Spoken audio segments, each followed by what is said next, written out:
नमस्कार मेरे प्यारे दोस्तों और स्वागत है आपका हमारे चैनल पर, जहां हम मिलकर जीवन के उन कड़वे पर सच्चे सवालों के जवाब ढूंढते हैं जो हमें अक्सर बेचैन कर देते हैं और कभी कभी सोने भी नहीं देते।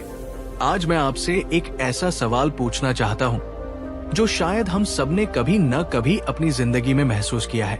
क्या आपने कभी सोचा है कि क्यों एक मजदूर जो सुबह 4 बजे उठता है, तपती धूप में अपना खून पसीना एक कर देता है, अपने शरीर को तोड़ देता है, फिर भी रात को उसे 2 वक्त की रोटी के लाले पड़े रहते हैं।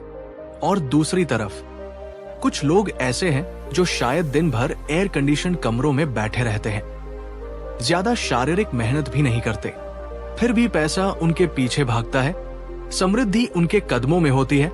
आखिर ये अन्याय क्यों? क्या भगवान ने गरीबी और अमीरी का ये खेल पहले से तय कर रखा है? क्या मेहनती होना एक श्राप है?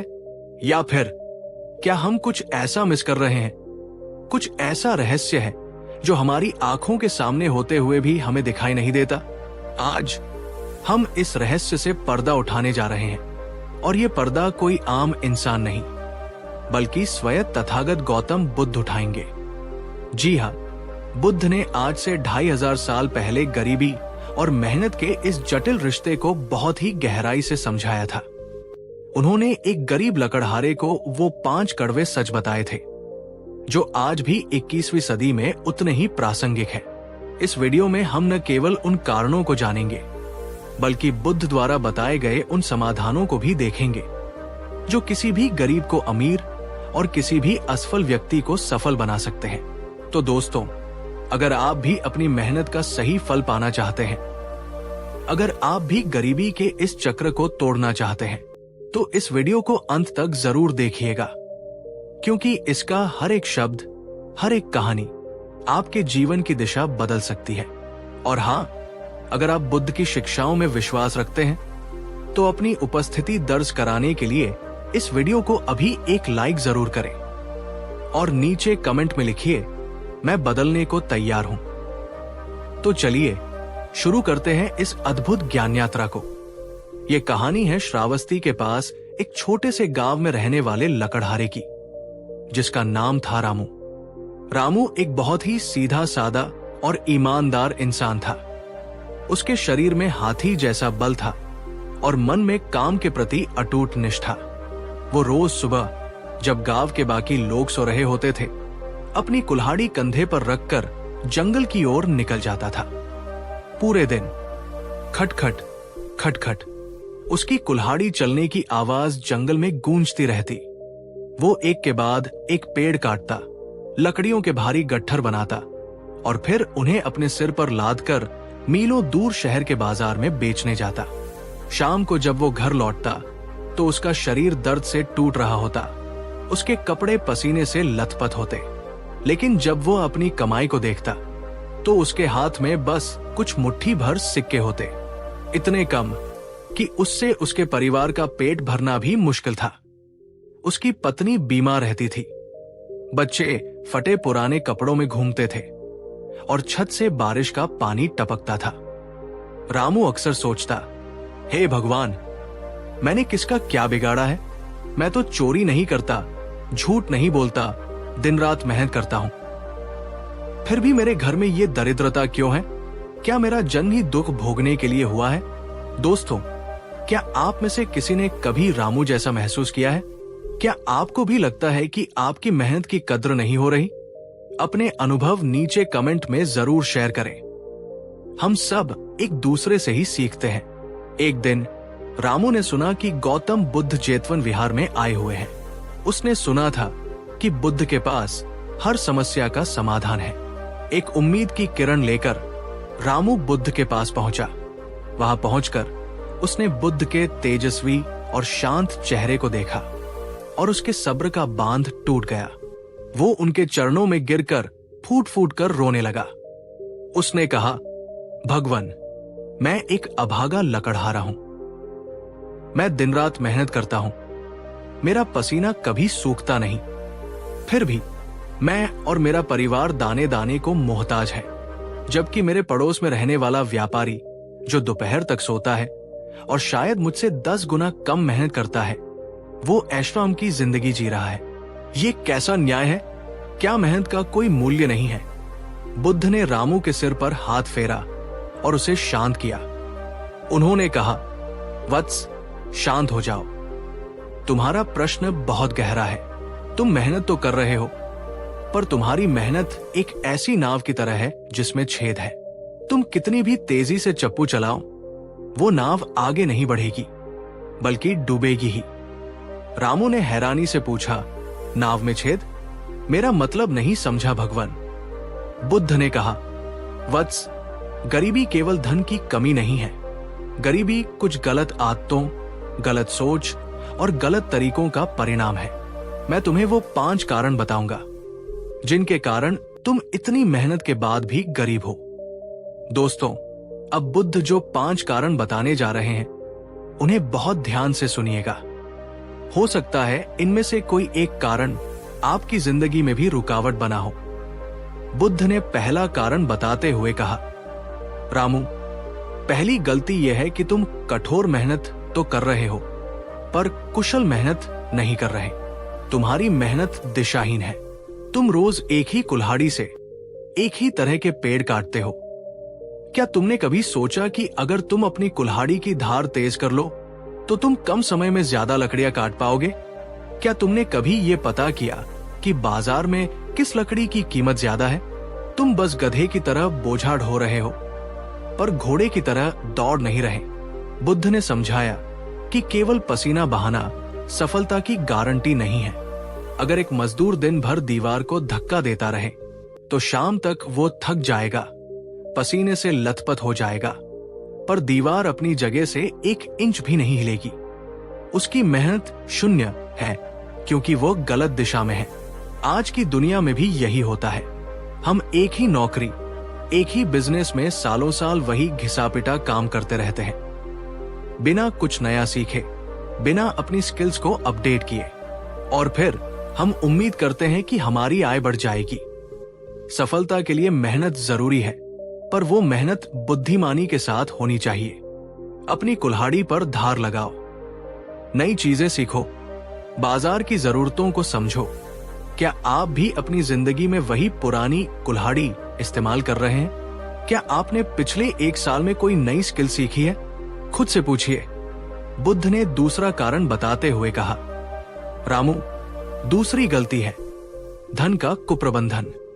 तुम्हारे पास धन आता तो है, पर वो टिकता नहीं, क्योंकि तुम्हारे जीवन रूपी घड़े में छेद है। बुद्ध ने पूछा, रामू, जब तुम्हें पैसे मिलते हैं तुम उनका क्या करते हो?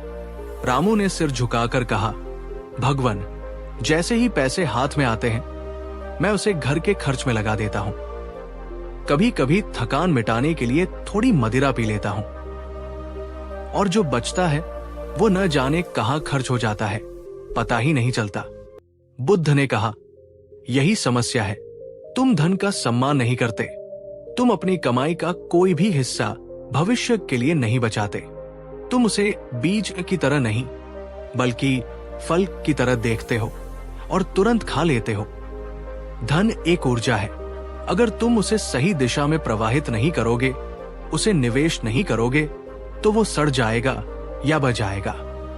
गरीब व्यक्ति पहले खर्च करता है और जो बचता है उसे बचाने की सोचता है, जबकि अमीर व्यक्ति पहले बचाता है, निवेश करता है, और जो बचता है उसे खर्च करता है। अपनी कमाई का कम से कम 10% हिस्सा हमेशा पहले अपने लिए, अपने भविष्य के लिए अलग रखो। उसे ऐसी जगह लगाओ जहां वो बढ़ सके। व्यसनों और फिजूल खर्ची को रोको। दोस्तों, ये बात कितनी सच न? अगर आप भी मानते हैं कि फाइनेंशियल डिसिप्लिन जरूरी है तो वीडियो को लाइक करें। बुद्ध ने तीसरा और बहुत महत्वपूर्ण कारण बताया। रामू, तुम किन लोगों के साथ अपना समय बिताते हो? तुम्हारी संगत कैसी है? रामू ने कहा, मैं अपने जैसे ही अन्य लकड़हारों और मजदूरों के साथ बैठता हूं। हम सब अपनी गरीबी की बातें करते हैं, सरकार और अमीरों को कोसते हैं। बुद्ध मुस्कुराए और बोले, यही तुम्हारी गरीबी की तीसरी जड़ है। तुम जिस तरह के लोगों के साथ रहोगे, वैसी ही तुम्हारी सोच बन जाएगी। अगर तुम 5 असफल और निराश लोगों के साथ रहोगे तो छठे असफल व्यक्ति तुम बनोगे। तुम्हारे मित्र तुम्हें ये विश्वास दिलाते रहते हैं कि हम गरीब हैं और गरीब ही रहेंगे। वे तुम्हारी सोच को छोटा कर देते हैं। वे तुम्हें नई संभावनाएं देखने ही नहीं देते। वे तुम्हें उस कुएं के मेंढक बना देते हैं जिसे लगता है कि कुआं ही पूरी दुनिया है। बुद्ध ने कहा, पाप मित्र वे नहीं जो तुम्हें मारे, बल्कि वे हैं जो तुम्हें गलत रास्ते पर ले जाएं, आलस्य सिखाएं और तुम्हारी उन्नति से चले। इसके विपरीत कल्याण मित्र वे हैं जो तुम्हें ऊपर उठने के लिए प्रेरित करें, नई राह दिखाएं। अपनी संगत बदलो। ऐसे लोगों के साथ रहो जो तुमसे ज्यादा सफल हैं, जो सकारात्मक हैं, जो तुम्हें चुनौती देते हैं। अगर ऐसे लोग नहीं मिलते तो अकेले रहो। किताबों को अपना दोस्त बनाओ, पर नकारात्मक लोगों की भीड़ का हिस्सा मत बनो। बुद्ध ने रामू की आंखों में झांकते हुए चौथा और सबसे गहरा कारण बताया। रामू, तुम्हारी गरीबी तुम्हारी जेब में नहीं, तुम्हारे मन में है। तुम्हारी सबसे बड़ी दुश्मन तुम्हारी गरीबी की मानसिकता है। तुमने अपने अवचेतन मन में यह स्वीकार कर लिया है कि मैं गरीब हूं और मैं हमेशा गरीब ही रहूंगा। तुम खुद को अमीर बनने के लायक ही नहीं समझते। जब तुम्हारे सामने कोई बड़ा अवसर आता है तो तुम डर जाते हो और सोचते हो, ये मेरे लिए नहीं है। बुद्ध ने एक उदाहरण दिया। जैसे एक हाथी का बच्चा बचपन में जंजीर से बंधा होता है और उसे तोड़ नहीं पाता तो वो मान लेता है कि वो कमजोर है। बड़ा होकर जब वो विशाल और शक्तिशाली हो जाता है तब भी उसे एक पतली रस्सी से बांध दिया जाता है और वो उसे तोड़ने की कोशिश भी नहीं करता। क्यों? क्योंकि उसके मन में ये बात बैठ चुकी है कि मैं नहीं कर सकता। तुम भी उसी हाथी की तरह हो रामू। तुमने अपनी मानसिक बेड़ियां खुद बना ली है। जब तक तुम अपने विचारों में अमीर नहीं बनोगे तब तक तुम हकीकत में अमीर नहीं बन सकते। अपनी सोच बदलो। मैं गरीब हूं की जगह मैं समृद्धि की ओर बढ़ रहा हूं सोचना शुरू करो। खुद पर विश्वास करो। तुम अनंत संभावनाओं के बीज हो। क्या आपको भी कभी लगता है कि आप खुद को कम आंकते हैं? क्या आपको सेल्फ डाउट रोकता है? कमेंट में यस लिखें अगर आप इस मानसिक बेड़ी को तोड़ना चाहते हैं। और अंत में बुद्ध ने पांचवा कारण बताया। रामू, तुम सुरक्षा से बहुत प्यार करते हो।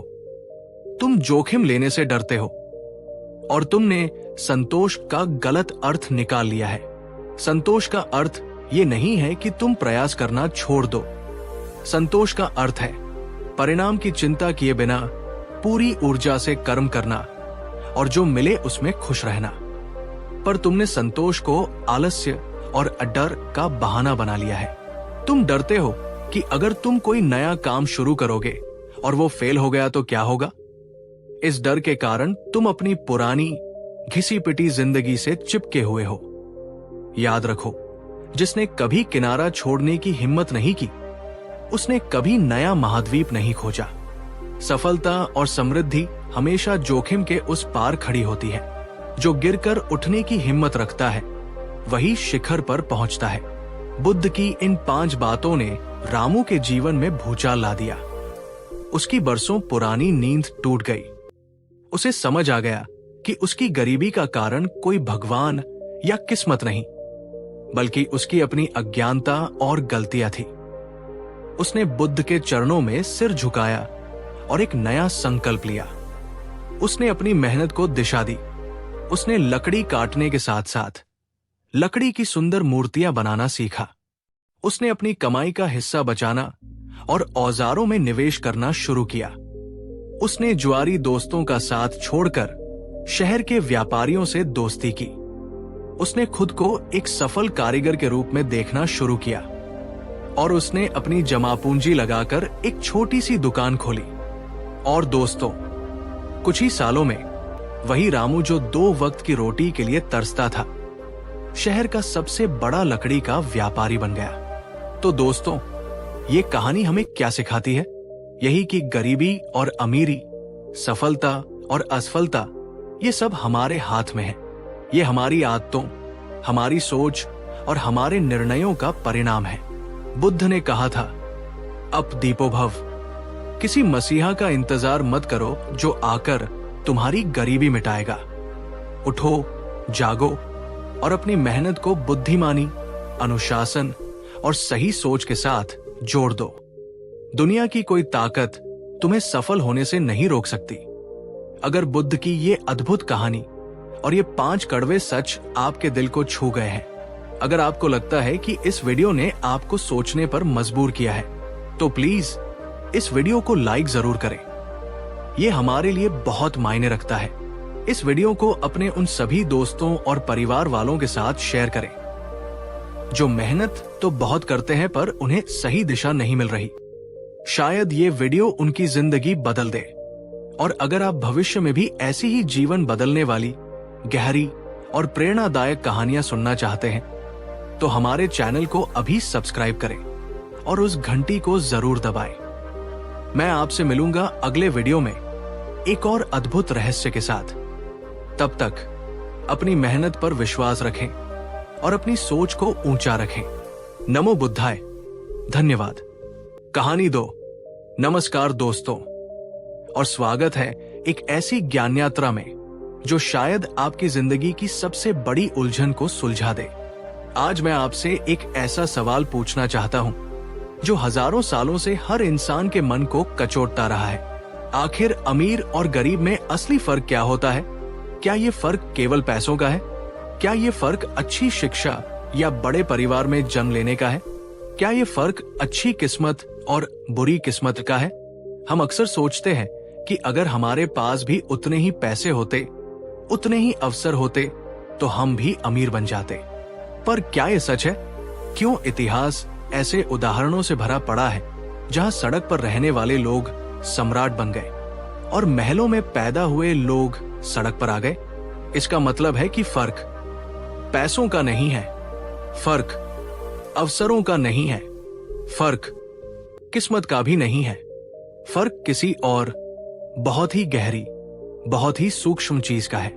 आज हम इस सबसे बड़े रहस्य से पर्दा उठाने जा रहे हैं, और ये पर्दा कोई अर्थशास्त्री या समाजशास्त्री नहीं, बल्कि स्वयं तथागत गौतम बुद्ध उठाएंगे। जी हाँ, बुद्ध ने आज से 2500 साल पहले धन, गरीबी और इन दोनों के बीच की अदृश्य दीवार को बहुत ही गहराई से समझाया था। उन्होंने अपने एक शिष्य को वो एक चीज, वो एक गुण बताया था जो अमीर और गरीब के बीच की असली विभाजक रेखा है। इस वीडियो में हम न केवल उस एक चीज को जानेंगे, बल्कि ये भी समझेंगे कि उसे अपने भीतर कैसे विकसित किया जाए। ये कहानी, ये ज्ञान आपके पैसे कमाने और जीवन जीने के पूरे तरीके को बदल सकता है। तो दोस्तों, अगर आप भी गरीबी की मानसिकता से निकलकर सच्ची समृद्धि की ओर बढ़ना चाहते हैं, तो इस वीडियो को अंत तक जरूर देखिएगा, क्योंकि इसका हर एक शब्द, हर एक कहानी आपके जीवन की दिशा बदल सकती है। और हाँ, अगर आप बुद्ध की शिक्षाओं में विश्वास रखते हैं, तो अपनी उपस्थिति दर्ज कराने के लिए इस वीडियो को अभी एक लाइक जरूर करें और नीचे कमेंट में लिखिए, मैं सीखने को तैयार हूं। तो चलिए शुरू करते हैं इस अद्भुत रहस्य की खोज। ये कहानी है उस समय की जब बुद्ध श्रावस्ती में निवास कर रहे थे। उसी नगर में 2 मित्र रहते थे, सुधन और निर्धन। वे दोनों एक ही गुरुकुल में पढ़े थे। उनके गुरु एक ही थे और दोनों ने एक समान शिक्षा प्राप्त की थी। दोनों ही बहुत बुद्धिमान और परिश्रमी थे। जब उनकी शिक्षा पूरी हुई तो उनके गुरु ने दोनों को आशीर्वाद के रूप में 10 से 10 सोने के सिक्के दिए और कहा, जाओ, अब तुम दोनों अपना जीवन आरंभ करो और अपनी शिक्षा का सदुपयोग करके सफलता प्राप्त करो। दोनों मित्रों ने अपने गुरु को प्रणाम किया और नगर की ओर चल पड़े। उनकी शुरुआत बिल्कुल एक समान थी, पर उनके भीतर, उनकी सोच में जमीन आसमान का अंतर था। सुधन के मन में हमेशा प्रचुरता का भाव रहता था। वो अवसरों को देखता था और अपने ज्ञान पर विश्वास रखता था। निर्धन के मन में हमेशा अभाव का भाव रहता था। वो समस्याओं को देखता था और उसे हमेशा अपनी किस्मत पर संदेह रहता था। ये कहानी इन दो मित्रों की यात्रा की है और इसी यात्रा में बुद्ध का वो गहरा रहस्य छिपा है। नगर पहुंचकर निर्धन ने सबसे पहले सोचा, मेरे पास केवल 10 सोने के सिक्के हैं। ये बहुत कम है। अगर मैंने इन्हें किसी काम में लगाया और वो डूब गया तो मेरे पास तो कुछ भी नहीं बचेगा। सबसे अच्छा है मैं इन सिक्कों को सुरक्षित रख दूं और कोई छोटी मोटी मजदूरी कर लूं।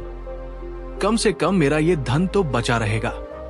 ये सोचकर उसने उन 10 सिक्कों को एक संदूक में बंद करके जमीन में गाड़ दिया और वो एक सेठ के यहां मजदूरी करने लगा। उसका निर्णय डर और सुरक्षा पर आधारित था। दूसरी ओर सुधन ने सोचा, मेरे पास 10 सोने के सिक्के हैं। ये एक बेहतरीन शुरुआत है। इस धन को मुझे काम पर लगाना चाहिए ताकि ये मेरे लिए और धन कमाए। धन को बंद करके रखना तो उसका अपमान है। उसने बाजार का अध्ययन किया। उसने देखा कि गांव से शहर में अनाज लाने में किसानों को बहुत कठिनाई होती है। उसने अपने 10 में से 5 सोने के सिक्कों से एक पुरानी बैलगाड़ी खरीदी और उसे ठीक करवाया। अब वो किसानों का अनाज शहर तक लाने का काम करने लगा। इससे किसानों का समय बचता था और सुधन को हर चक्कर में कुछ कमाई होती थी। उसका निर्णय अवसर और जोखिम पर आधारित था। दोस्तों, यहीं पर पहला फर्क देखिए। एक ही जैसी परिस्थिति में एक व्यक्ति ने बचाने के बारे में सोचा और दूसरे ने बढ़ाने के बारे में।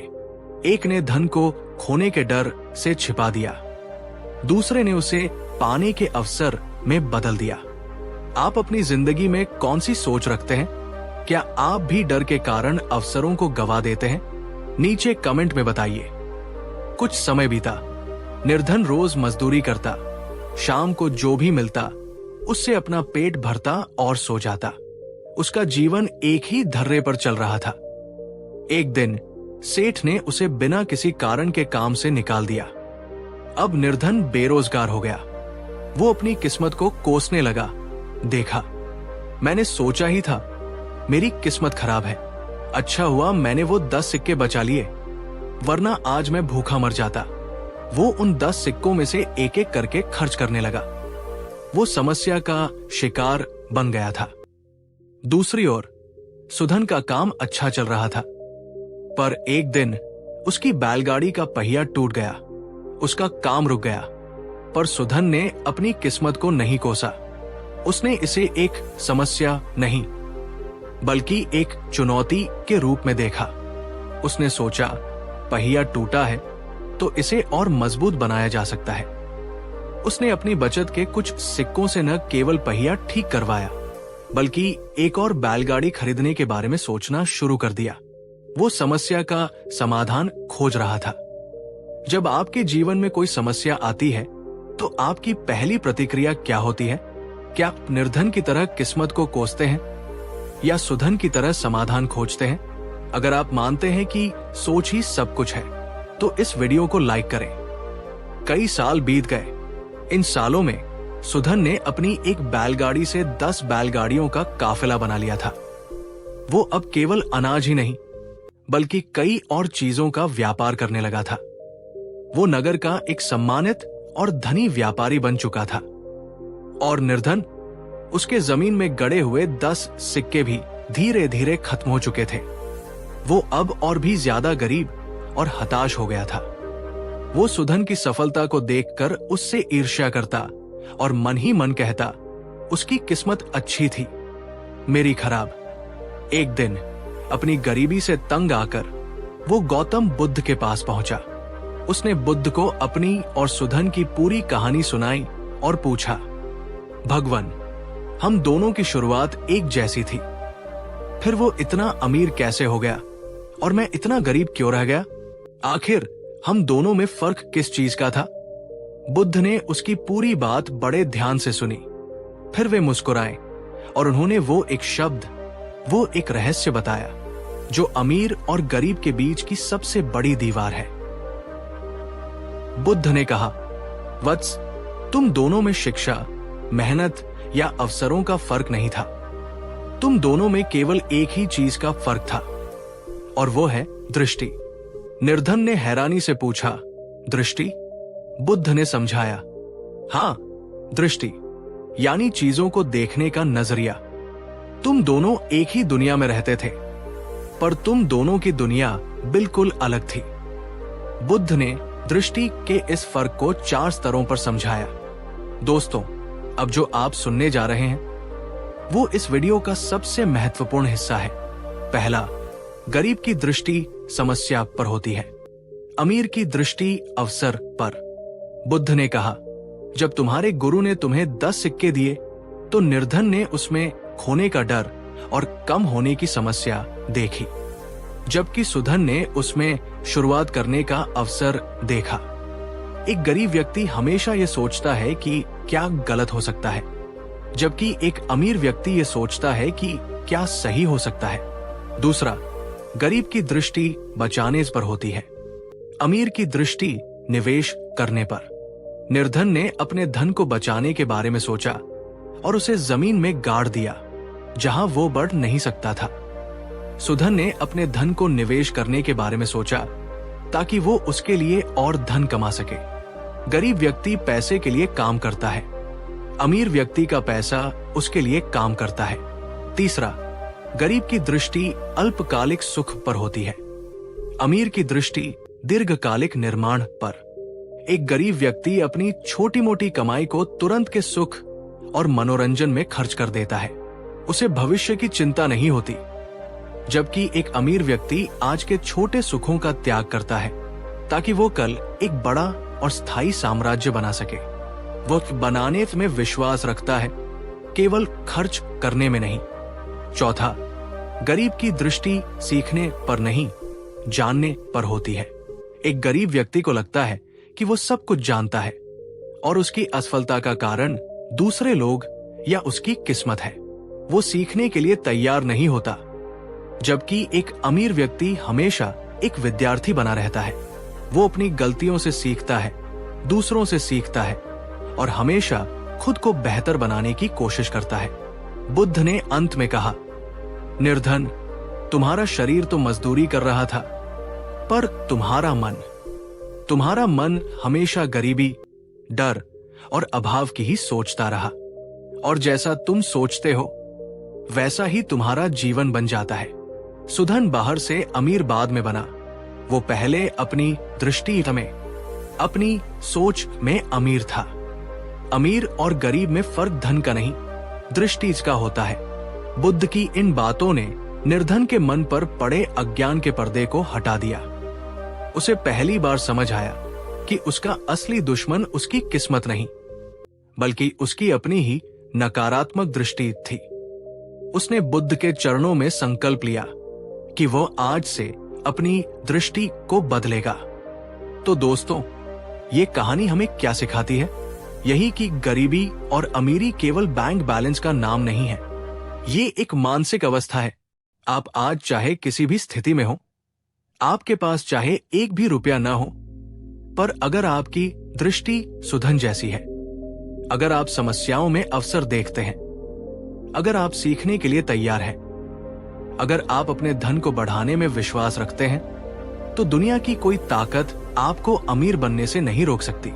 और अगर आपके पास करोड़ों रुपए भी हो, पर आपकी दृष्टि निर्धन जैसी है, आप डर में जीते हैं, आप सीखते नहीं हैं और केवल किस्मत को कोसते हैं, तो एक दिन वो धन भी आपके पास नहीं रहेगा।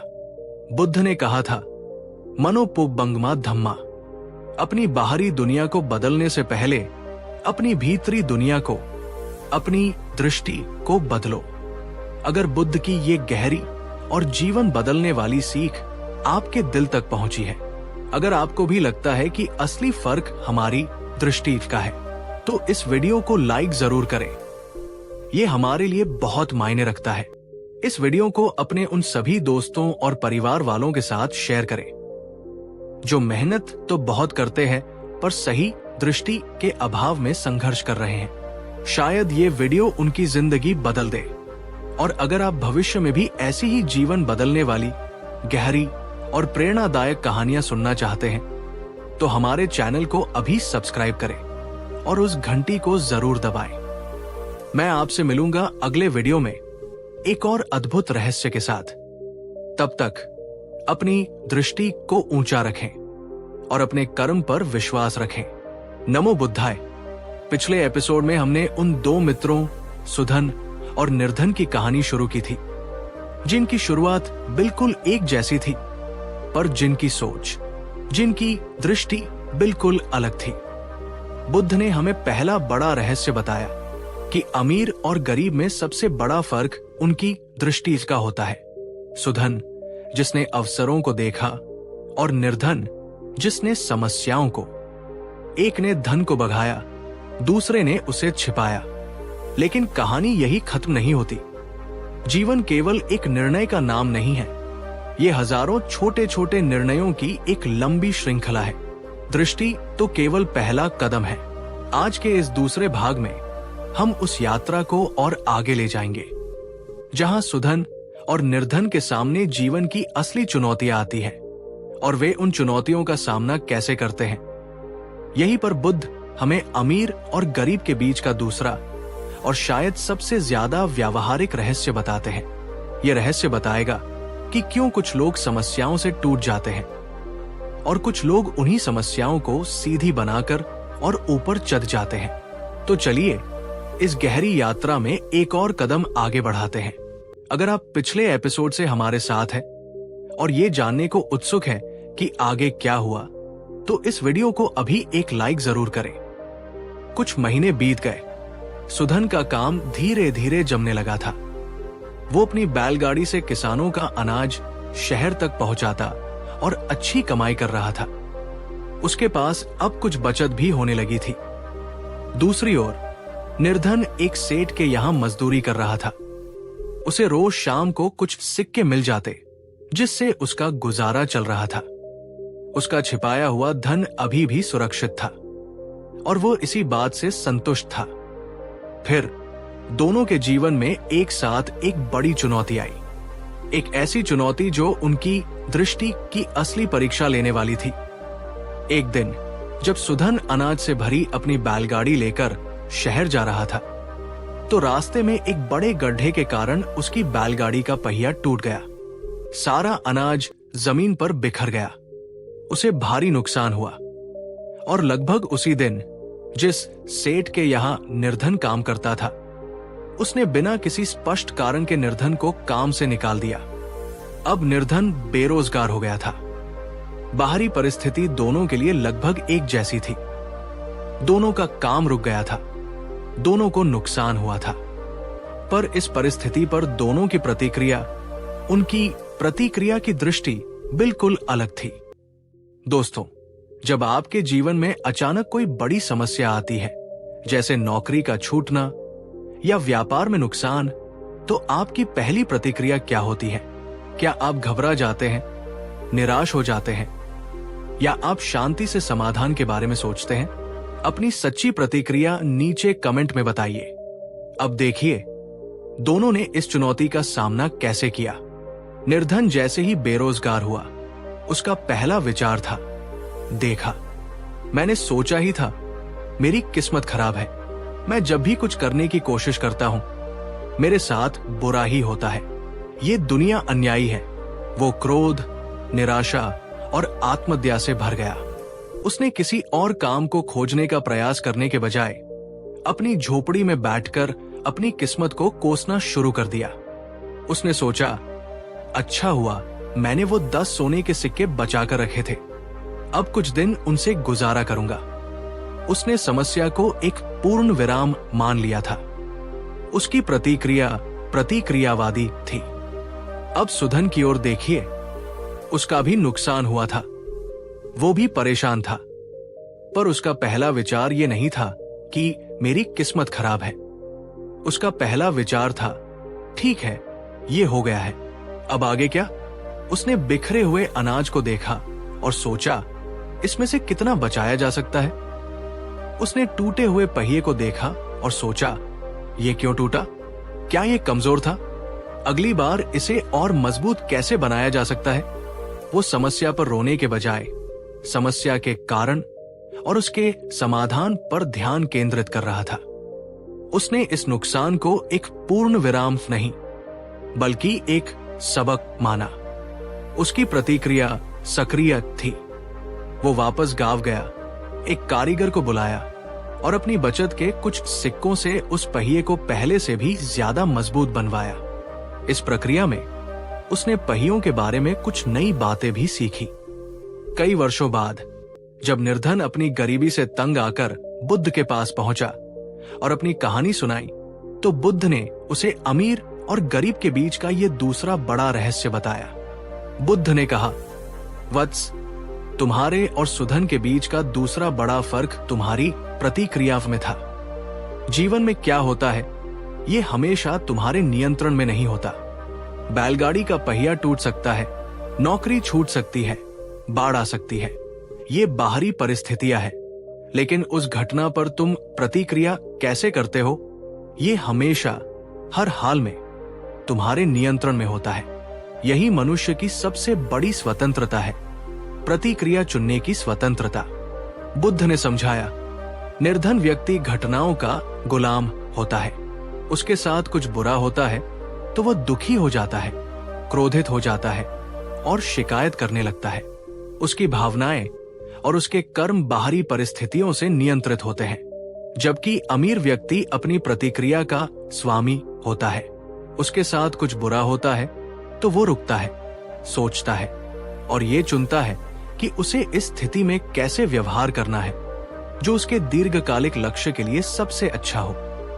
वो अपनी भावनाओं का दास नहीं बनता, बल्कि उन्हें एक दिशा देता है। दोस्तों, क्या आप अपनी प्रतिक्रियाओं के स्वामी हैं या गुलाम? जब ट्रैफिक में कोई आपकी गाड़ी को गलत तरीके से ओवरटेक करता है, तो क्या आप तुरंत गुस्से से भर जाते हैं या आप शांत रहकर उसे जाने देते हैं? अगर आप भी अपनी प्रतिक्रियाओं के स्वामी बनना चाहते हैं, तो नीचे कमेंट में लिखिए, मैं अपनी प्रतिक्रिया का स्वामी हूं। बुद्ध ने कहानी को समाप्त करते हुए कहा, निर्धन, जब तुम्हें काम से निकाला गया तो तुमने प्रतिक्रिया में क्रोध और निराशा को चुना। उस निराशा ने तुम्हें कोई नया काम खोजने से रोक दिया। तुमने अपनी बचत को खर्च करना शुरू कर दिया, जिससे तुम और भी गरीब हो गए। तुम्हारी एक नकारात्मक प्रतिक्रिया ने एक नकारात्मक चक्र को जन्म दिया। दूसरी ओर सुधन ने अपनी समस्या पर एक सकारात्मक और रचनात्मक प्रतिक्रिया को चुना। उसने समाधान पर ध्यान केंद्रित किया। इस प्रक्रिया में उसने कुछ नया सीखा और अपनी बैलगाड़ी को पहले से बेहतर बना लिया। उसकी एक सकारात्मक प्रतिक्रिया ने एक सकारात्मक चक्र को जन्म दिया। कुछ समय बाद सुधन ने अपनी बचत और अपनी बढ़ी हुई कमाई से एक और बैलगाड़ी खरीद ली। अब उसका काम दोगुना हो गया और कुछ ही वर्षों में वो एक बड़े व्यापार का स्वामी बन गया। और तुम निर्धन, तुम अपनी बचत को खत्म करके और भी ज्यादा गरीब और कड़वाहट से भरे इंसान बन गए, जो अभी भी अपनी किस्मत और उस सेठ को कोस रहा है जिसने तुम्हें काम से निकाला था। फर्क घटनाओं का नहीं था, फर्क उन घटनाओं पर तुम्हारी प्रतिक्रिया का था। तो मेरे प्यारे दोस्तों, बुद्ध हमें यही गहरा और जीवन बदलने वाला सूत्र दे रहे हैं। हमारे जीवन में होने वाली घटनाएं हमारे हाथ में नहीं हो सकती, पर हमारी प्रतिक्रिया हमेशा हमारे हाथ में होती है और यही प्रतिक्रिया हमारे जीवन के परिणाम को तय करती है। गरीब व्यक्ति हमेशा अपनी बुरी घटनाओं को अपने बुरे परिणामों का कारण बताता है और बीच के आर्क की जिम्मेदारी कभी नहीं लेता। अमीर और सफल व्यक्ति ये जानता है कि वो घटनाओं को तो नहीं बदल सकता, पर वो अपनी प्रतिक्रिया को बदलकर अपने मनचाहे परिणाम को प्राप्त कर सकता है। आपकी शक्ति घटनाओं में नहीं, आपकी प्रतिक्रिया में है। अगर बुद्ध की ये गहरी और मनोवैज्ञानिक शिक्षा आपके लिए आंखें खोलने वाली थी, अगर आपको लगता है कि ये ज्ञान हर किसी को, विशेषकर युवाओं को सिखाया जाना चाहिए, तो लाइक करें, इस वीडियो को अपना प्यार और समर्थन दें, कमेंट करें, नीचे कमेंट में ये संकल्प लिखें, मैं अपनी प्रतिक्रियाओं को बुद्धिमानी से चुनूंगा। शेयर करें इस वीडियो को अपने दोस्तों, परिवार और हर उस व्यक्ति के साथ साझा करें जो अक्सर परिस्थितियों को दोष देता है। आपका एक शेयर किसी की पूरी सोच बदल सकता है। और हाँ, हमारी ये यात्रा अभी समाप्त नहीं हुई है। अमीर और गरीब के बीच के तीसरे और चौथे रहस्य अभी बाकी है। अगले एपिसोड में हम जानेंगे कि बुरी संगत और बुरी आदतें कैसे हमारी सबसे बड़ी मेहनत पर भी पानी फेर देती है। उस वीडियो को मिस न करने के लिए हमारे चैनल को सब्सक्राइब करना और बेल आइकन को दबाना न भूलें। याद रखिए, बुद्ध ने सिखाया है, आपको जीवन में क्या मिलता है ये उतना महत्वपूर्ण नहीं है जितना ये कि आप जो मिलता है उस पर प्रतिक्रिया कैसे करते हैं। इस ज्ञान यात्रा में हमारे साथ बने रहने के लिए आपका हृदय से धन्यवाद। आपका जीवन सचेत और सकारात्मक प्रतिक्रियाओं से भरा हो। भवतु सब्ब मंगल। पिछले एपिसोड में हमने सुधन और निर्धन की कहानी में देखा कि कैसे एक ही जैसी चुनौती का सामना करने पर दोनों की अलग अलग प्रतिक्रियाओं ने उनके जीवन की दिशा को पूरी तरह से बदल दिया। बुद्ध ने हमें दूसरा बड़ा रहस्य बताया, प्रतिक्रिया चुनने की स्वतंत्रता। सुधन ने रचनात्मक प्रतिक्रिया चुनी और आगे बढ़ गया, जबकि निर्धन ने नकारात्मक प्रतिक्रिया चुनी और वो और भी गहरे दलदल में धंस गया। लेकिन कहानी अभी पूरी नहीं हुई है। गरीबी और अमीरी का मनोविज्ञान केवल दृष्टि और प्रतिक्रिया तक ही सीमित नहीं है।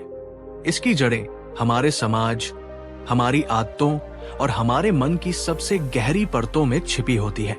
आज के इस तीसरे और अत्यंत महत्वपूर्ण भाग में हम उस यात्रा को और भी गहराई में ले जाएंगे, जहां बुद्ध उन दो और बड़े रहस्यों से पर्दा उठाते हैं जो अक्सर हमारी सबसे बड़ी मेहनत और सबसे अच्छे इरादों पर भी पानी फेर देते हैं। ये रहस्य हमारी संगत और हमारी मानसिक कैद से जुड़े हैं। ये एपिसोड आपको बताएगा कि क्यों कुछ लोग चाहकर भी अपनी बुरी आदतों से बाहर नहीं निकल पाते और क्यों कुछ लोग अपनी ही बनाई हुई सीमाओं में जीवन भर कैद रहते हैं। तो चलिए इस आत्मखोज की यात्रा में और गहराई में उतरते हैं। अगर आप पिछले 2 एपिसोड से हमारे साथ हैं, तो आपकी इस ज्ञान की प्यास को नमन है, और अगर आप आज पहली बार जुड़े हैं तो आपका स्वागत है। अपनी उपस्थिति दर्ज कराने के लिए इस वीडियो को अभी एक लाइक जरूर करें। कई महीने और बीत गए। सुधन, जिसकी बैलगाड़ी टूट गई थी, उसने अपनी सकारात्मक प्रतिक्रिया और मेहनत से न केवल उसे ठीक करवाया, बल्कि अपनी बचत से एक और बैलगाड़ी खरीद ली थी। अब उसका काम दोगुना हो गया था। पर सुधन यही नहीं रुका। वो जानता था कि उसे अभी बहुत कुछ सीखना है। वो अपना काम खत्म करने के बाद शाम का समय नगर के बड़े और अनुभवी व्यापारियों के साथ बिताने लगा। वो उनकी बातें सुनता, उनसे व्यापार के गुर सीखता और उनकी सफलताओं और असफलताओं की कहानियों से सबक लेता। शुरुआत में वे बड़े व्यापारी उसे महत्व नहीं देते थे, पर उसकी सीखने की लगन और विनम्रता देखकर वे भी उसे सलाह देने लगे। उसकी संगत अब बदल चुकी थी। दूसरी ओर निर्धन का क्या हुआ? नौकरी छूटने के बाद उसने कुछ दिन तो अपनी बचत से गुजारा किया, पर कोई नया काम खोजने के बजाय वो अपना ज्यादातर समय अपने पुराने दोस्तों के साथ बिताने लगा। उसके दोस्त भी उसी की तरह थे, आलसी, भाग्य को कोसने वाले और क्षणिक सुखों में जीने वाले। वे साथ बैठकर दिन भर राजा की, अमीरों की और अपनी किस्मत की बुराई करते। शाम को जो भी थोड़े बहुत पैसे होते, वे उसे मदिरापान या जुए में उड़ा देते, ताकि कुछ देर के लिए अपने दुखों को भूल सके। उस माहौल में मेहनत, बचत या भविष्य की कोई भी बात करना एक मजाक था। अगर निर्धन कभी कुछ नया करने की सोचता भी, तो उसके दोस्त उसे ये कहकर हतोत्साहित कर देते, अरे छोड़ ये सब, अपने नसीब में ये सब नहीं लिखा। 2 घूंट पी और सब भूल जा। निर्धन चाहकर भी उस नकारात्मक दलदल से बाहर नहीं निकल पा रहा था। उसकी संगत उसे और भी नीचे खींच रही थी। दोस्तों, क्या ये आज के समाज की सच्चाई नहीं है? कहा जाता है, आप उन 5 लोगों का औसत होते हैं जिनके साथ आप अपना सबसे ज्यादा समय बिताते हैं। जरा ईमानदारी से सोचिए, आपके सबसे करीबी 5 लोग कौन हैं? क्या वे आपको ऊपर उठाते हैं या नीचे खींचते हैं? नीचे कमेंट में बताइए। क्या आप मानते हैं कि संगत का हमारी सफलता पर गहरा असर पड़ता है? जब निर्धन ने बुद्ध को अपनी ये व्यथा सुनाई तो बुद्ध ने उसे अमीर और गरीब के बीच का ये तीसरा बड़ा रहस्य बताया। बुद्ध ने कहा, वत्स, तुम्हारी गरीबी और तुम्हारी प्रगति के रुक जाने का तीसरा और बहुत शक्तिशाली कारण है तुम्हारी संगत। तुम किन लोगों के साथ अपना सबसे कीमती उपहार यानी अपना समय बिताते हो, यही तुम्हारी सोच और तुम्हारे भविष्य की दिशा तय करता है। बुद्ध ने एक बहुत ही सुंदर उदाहरण दिया। उन्होंने पास के तालाब में खिले एक कमल के पत्ते की ओर इशारा किया और कहा, देखो उस कमल के पत्ते को। बारिश की बूंदें उस पर गिरती तो है पर टिकती नहीं, फिसल जाती है, क्योंकि उस पत्ते की सतह चिकनी और ऊपर की ओर उठी हुई है। तुम्हारा मन भी उस कमल के पत्ते जैसा होना चाहिए, जो नकारात्मकता को खुद पर टिकने न दे, और ऐसी क्षमता कल्याण मित्रों की संगत से आती है। बुद्ध ने 2 प्रकार के मित्रों का वर्णन किया। पहला, पाप मित्रता। वे लोग जो तुम्हें आलस्य की ओर ले जाएं, जो तुम्हें नशे और व्यर्थ के मनोरंजन के लिए प्रेरित करें, जो तुम्हारी मेहनत का मजाक उड़ाएं और तुम्हारी बचत को फिजूल खर्ची बताएं, जो हमेशा किस्मत को कोसें और दूसरों में दोष ढूंढें। वे तुम्हारे मित्र नहीं, वे तुम्हारी समृद्धि के शत्रु हैं। उनकी संगत उस कीचड़ की तरह है जो तुम्हें अपनी ओर खींचेगी और तुम्हारे कमल को खिलने नहीं देगी। दूसरा, कल्याण मित्रता। और वे लोग जो तुम्हें उद्यम और परिश्रम के लिए प्रेरित करें, जो तुम्हें ज्ञान और नई कुशलता सीखने की राह दिखाएं, जो तुम्हें बुरी आदतों से दूर रखें और तुम्हारी बचत करने पर तुम्हें सराहें, जो सकारात्मक और आशावान हो। वे तुम्हारे सच्चे कल्याण मित्र हैं। उनकी संगत उस हवा की तरह है जो तुम्हारे कमल को खिलने में मदद करती है। बुद्ध ने यहां तक कहा था कि एक कल्याण मित्र का मिलना इस संसार में सबसे बड़े खजाने के मिलने जैसा है। निर्धन को अपनी संगत की गलती तो समझ आ गई, पर बुद्ध जानते थे कि असली और सबसे गहरी जड़ अभी भी बाकी है। तब बुद्ध ने उसे अमीर और गरीब के बीच का चौथा और सबसे गहरा रहस्य बताया। बुद्ध ने कहा, निर्धन, तुम्हारी गरीबी का चौथा और अंतिम कारण कोई बाहरी चीज नहीं है, वो तुम्हारे अपने ही मन के भीतर है। वो है तुम्हारी मानसिक कैद, जिसे गरीबी की मानसिकता कहते हैं। बुद्ध ने उसे समझाने के लिए एक बहुत ही शक्तिशाली कहानी सुनाई। एक बार एक व्यक्ति एक नगर से गुजर रहा था। उसने देखा कि कुछ बहुत ही विशाल और शक्तिशाली हाथियों को बस एक पतली सी रस्सी से उनके अगले पैर में बांध कर रखा गया है। न कोई मोटी जंजीर थी, न कोई मजबूत पिंजरा। वो व्यक्ति ये देखकर बहुत हैरान हुआ। उसने महावत से पूछा, ये कैसे संभव है? ये हाथी तो इतने शक्तिशाली है कि वे एक झटके में इस पतली सी रस्सी को तोड़कर आजाद हो सकते हैं, पर वे ऐसा प्रयास भी क्यों नहीं कर रहे हैं? महावत ने मुस्कुराकर जवाब दिया, श्रीमान, जब ये हाथी छोटे बच्चे थे तब हम इन्हें इसी रस्सी से बांधते थे।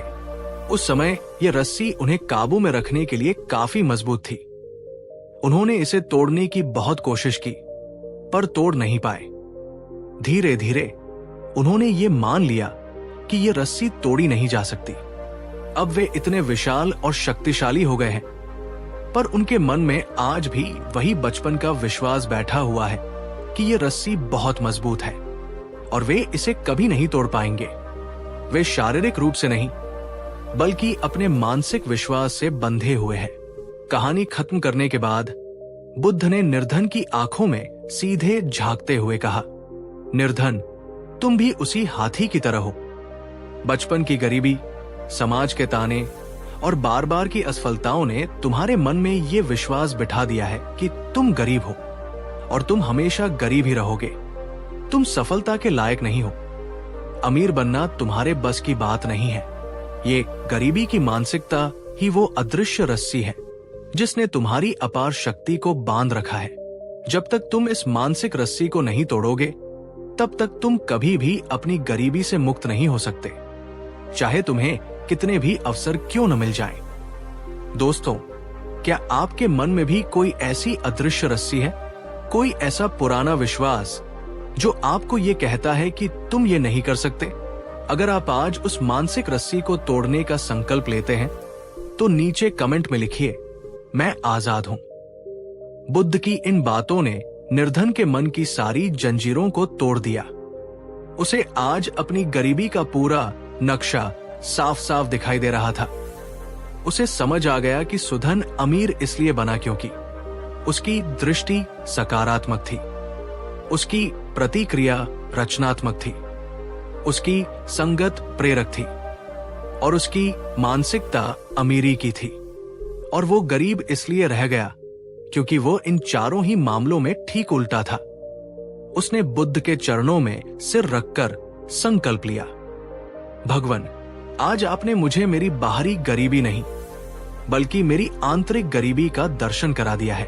मैं आज से ही अपनी दृष्टि, अपनी प्रतिक्रिया, अपनी संगत और अपनी मानसिकता को बदलने का पुरुषार्थ करूंगा। और कहते हैं, उस दिन के बाद निर्धन ने कभी पीछे मुड़कर नहीं देखा।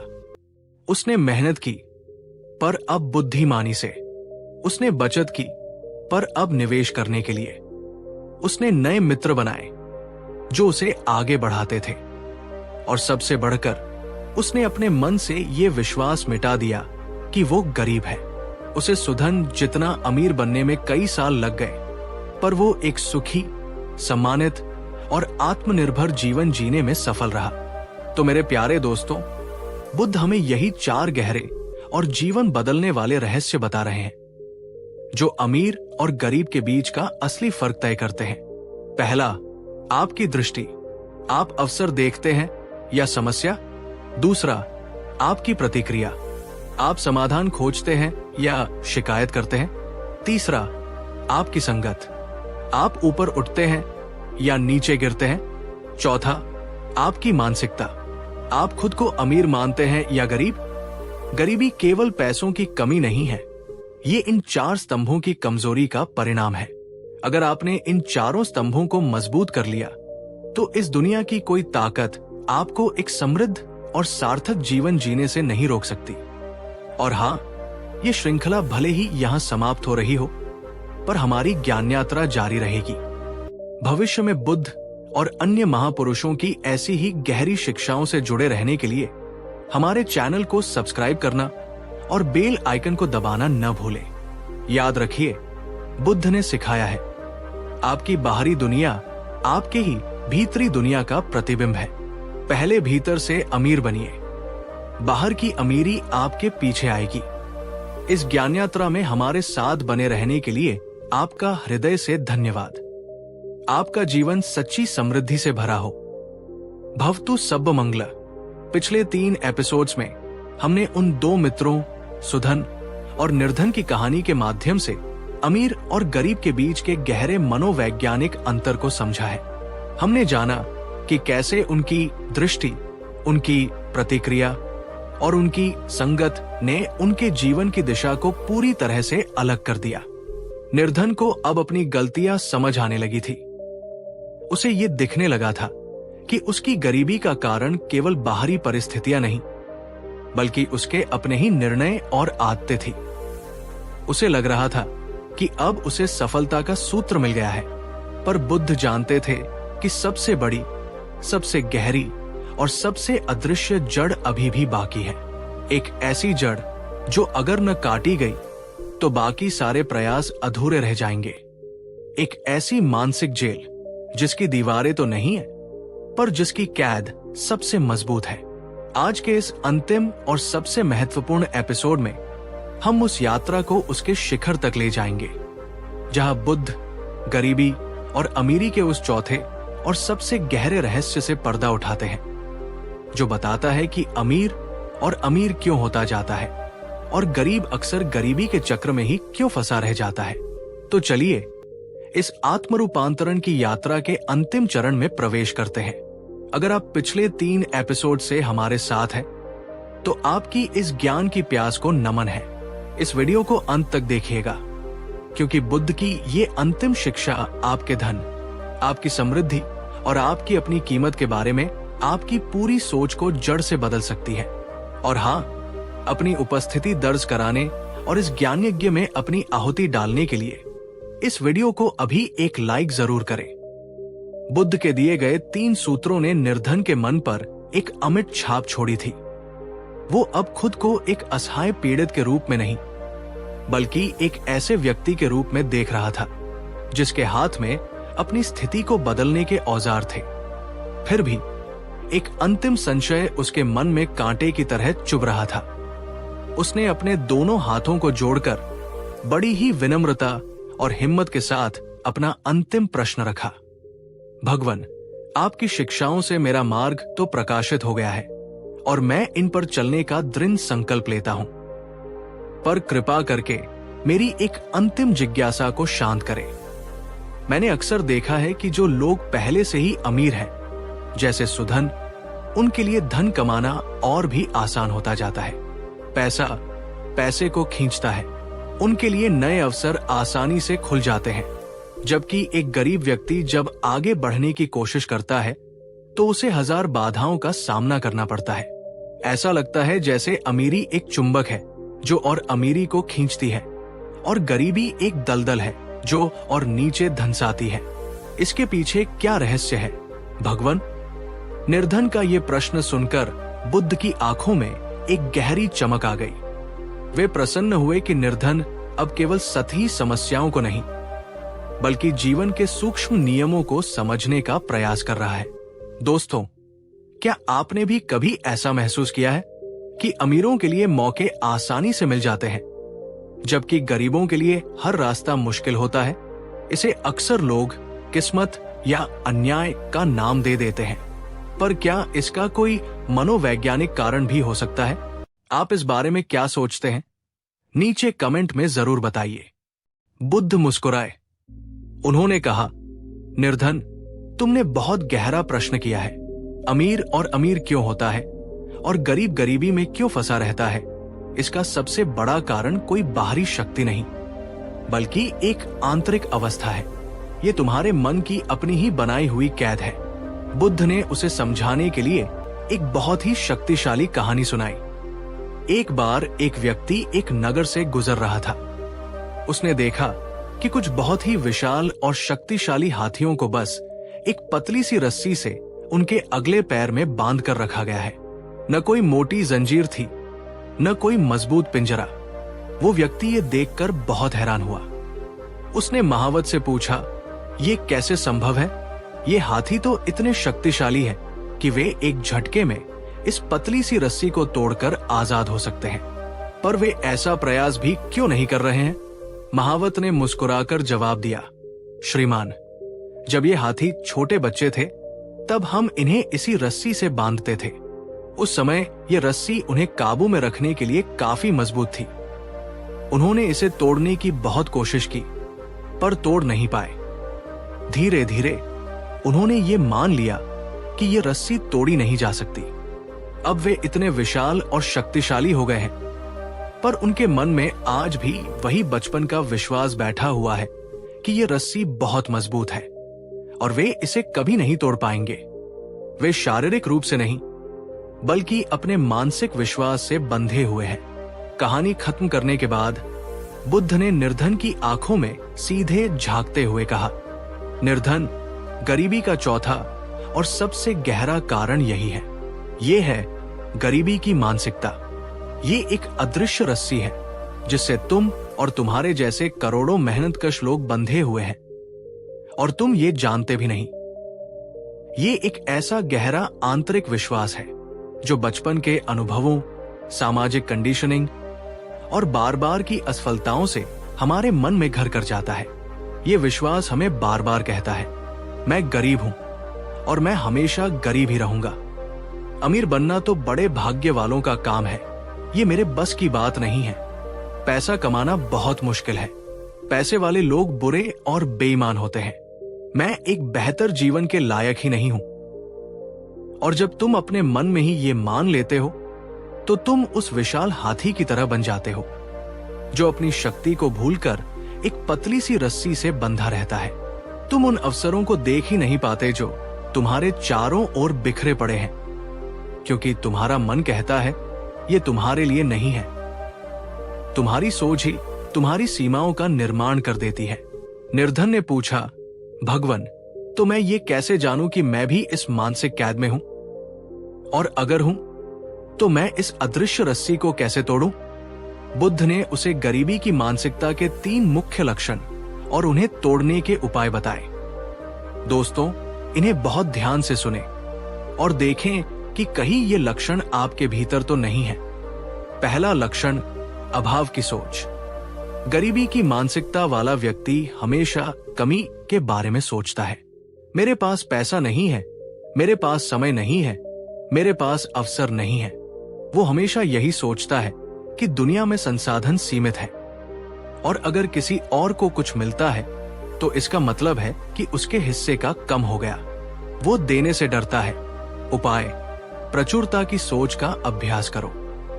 बुद्ध ने कहा, ये देखना शुरू करो कि तुम्हारे पास क्या क्या है, न कि ये कि क्या क्या नहीं है। तुम्हारे पास स्वास्थ्य है, तुम्हारे पास समय है, तुम्हारे पास कुछ न कुछ कौशल है।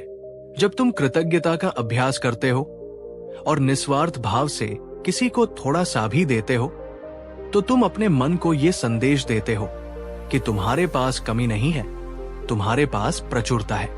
और प्रचुरता की सोच ही और प्रचुरता को आकर्षित करती है। दूसरा लक्षण, जोखिम लेने से डर। गरीबी की मानसिकता वाला व्यक्ति सुरक्षित खेलने में विश्वास रखता है। वो अपनी वर्तमान स्थिति, चाहे वो कितनी भी दुखदाई क्यों न हो, उसे छोड़ने से डरता है। वो कोई भी नया काम शुरू करने, कोई भी निवेश करने या कोई भी परिकलित जोखिम लेने से घबराता है, क्योंकि उसे हमेशा असफल होने का डर सताता है। उपाय, छोटी शुरुआत करो और अपनी समझ पर विश्वास करो। बुद्ध ने कहा, मैं तुम्हें अंधाधुंध जुआ खेलने को नहीं कह रहा, पर अपने आराम के दायरे से एक छोटा सा कदम बाहर निकालो। अपनी बचत का एक बहुत छोटा सा हिस्सा किसी नए औजार को खरीदने में या किसी छोटे से व्यापार में लगाकर देखो। असफलता से डरो मत, उसे एक शिक्षक समझो। हर असफलता तुम्हें पहले से अधिक बुद्धिमान बनाती है। और तीसरा, ये सबसे गहरा लक्षण है, स्वयं पर अविश्वास। गरीबी की मानसिकता वाला व्यक्ति भीतर ही भीतर ये मानता है कि वो सफलता या समृद्धि के लायक ही नहीं है। जब भी उसके पास कोई बड़ा अवसर आता है तो वो अनजाने में ही उसे खराब कर देता है, क्योंकि उसका अवचेतन मन कहता है तुम इसके काबिल नहीं हो। उपाय, आत्ममैत्री और सकारात्मक पुष्टि का अभ्यास करो। बुद्ध ने कहा, निर्धन, सबसे पहले तुम्हें अपने मन के इस गहरे झूठ को तोड़ना होगा। हर रोज स्वयं से कहो, मैं एक बेहतर जीवन का अधिकारी हूं, मैं समृद्धि और खुशी के लायक हूं, मेरे भीतर अनंत संभावनाएं हैं। अपनी पिछली गलतियों के लिए स्वयं को क्षमा करो और अपनी हर छोटी सफलता के लिए खुद की सराहना करो। जब तुम स्वयं अपनी कीमत करना सीख जाओगे, तभी दुनिया तुम्हारी कीमत करेगी। दोस्तों, इन 3 लक्षणों में से क्या कोई ऐसा लक्षण है जिसे आप अपने भीतर या अपने समाज में सबसे ज्यादा देखते हैं? अभाव की सोच, जोखिम से डर या खुद को कम समझना? नीचे कमेंट में अपनी सबसे बड़ी मानसिक बाधा को स्वीकार करें। स्वीकार करना ही उसे तोड़ने का पहला और सबसे शक्तिशाली कदम है।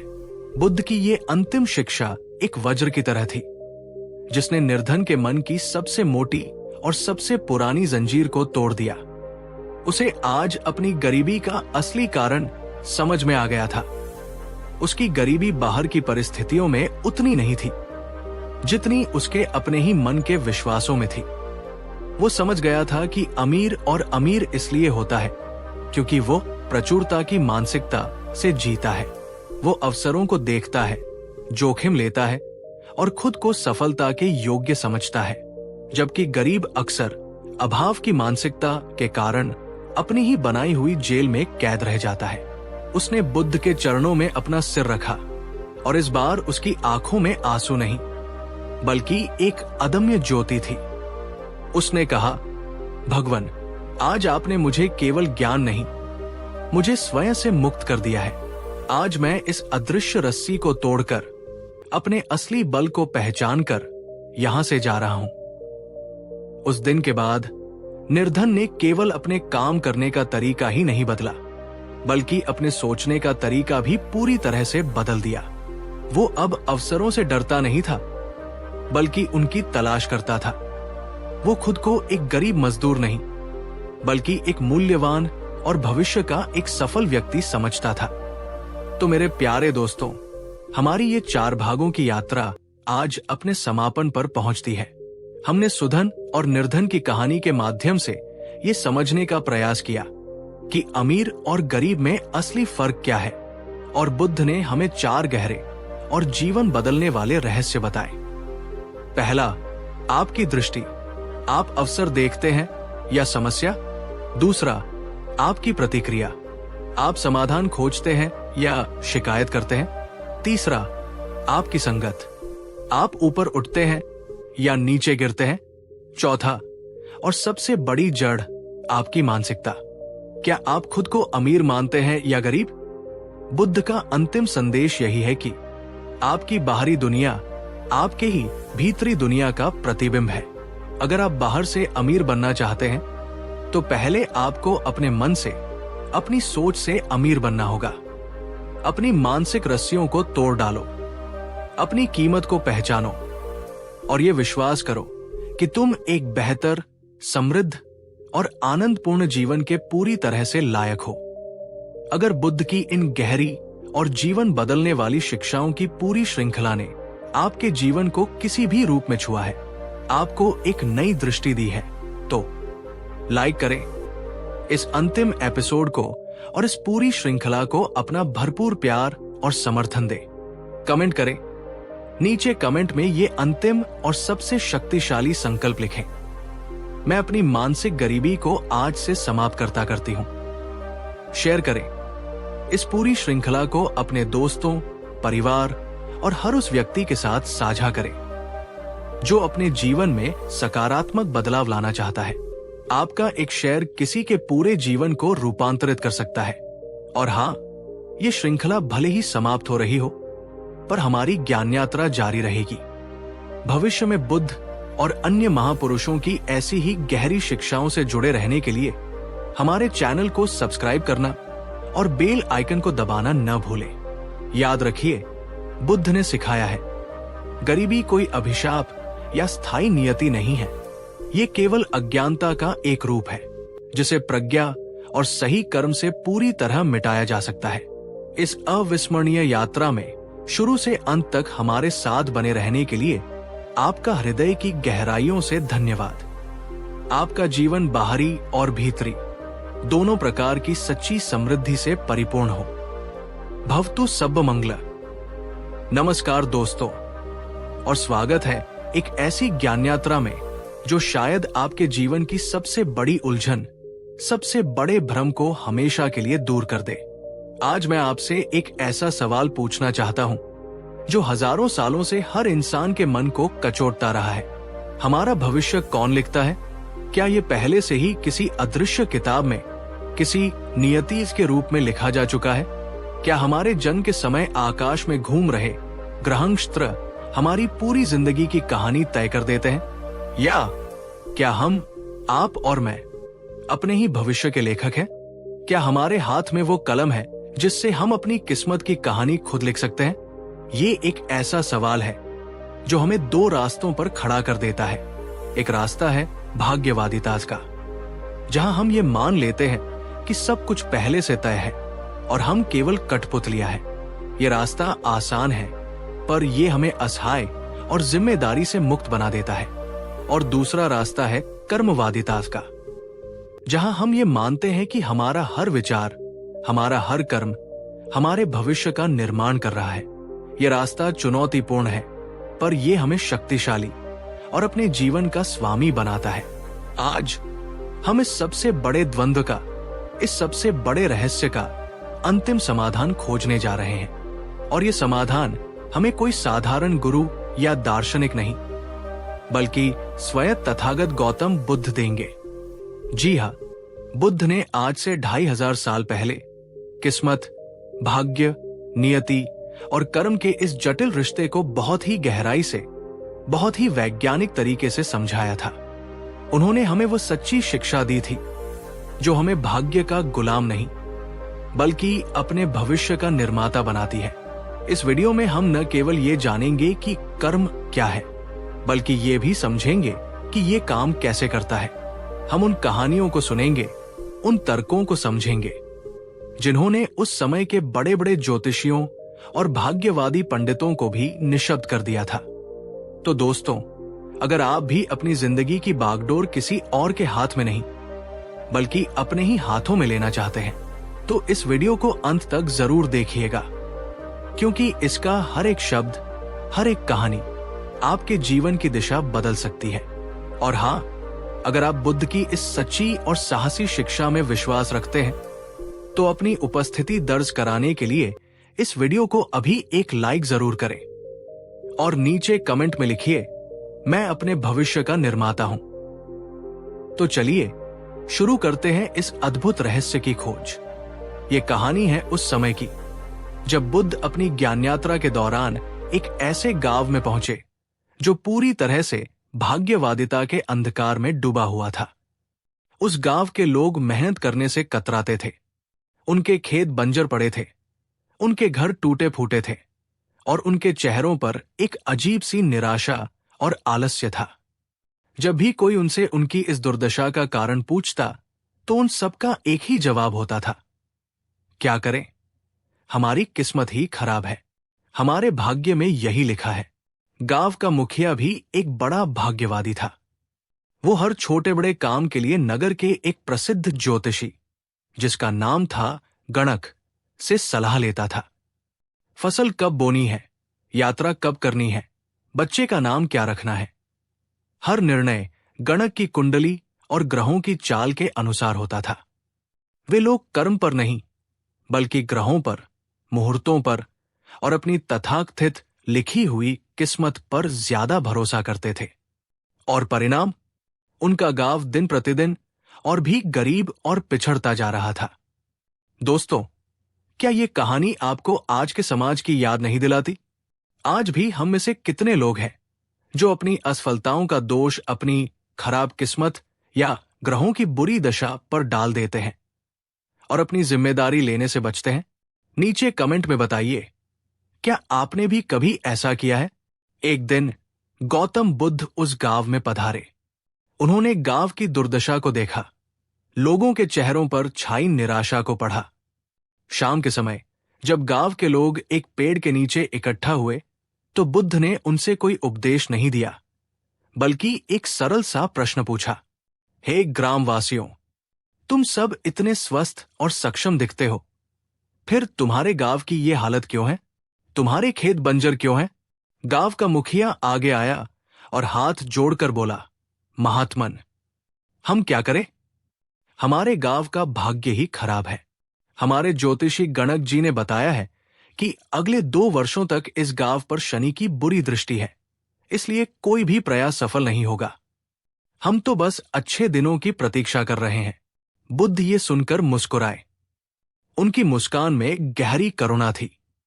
उन्होंने कहा, अच्छा, तो तुम्हारे ज्योतिषी इतने ज्ञानी हैं कि वे आकाश के ग्रहों की चाल तो देख सकते हैं, पर तुम्हारे भीतर की सोई हुई शक्ति को नहीं देख सकते। ये सुनकर भीड़ में कानाफूसी होने लगी। बुद्ध ने आगे कहा, मैं तुम्हें भाग्य और कर्म का सच्चा रहस्य बताता हूं, पर शब्दों से नहीं, एक कहानी के माध्यम से।